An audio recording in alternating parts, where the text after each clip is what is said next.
Hi, I'm Kara Guzzi, a Senior Account Advisor with Equips. Do you have a new staff member you would like to add to the Equips web application? How about change their location or add locations to their user? Or have they left the organization and you need to remove them from the app? I will be demonstrating how to perform these actions in the Equips web app in a 3-part mini video series.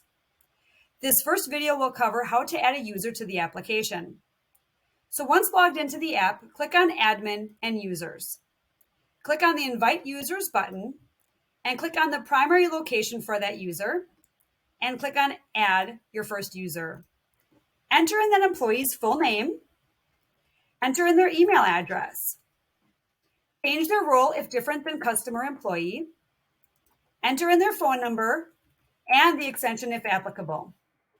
Now, if you're adding more than one user to the same location, click the plus sign and enter in the employee's information.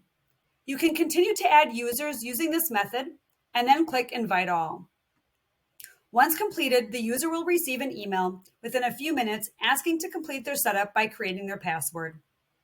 Please watch the other videos in this series to learn more about user setup within the Equips web application.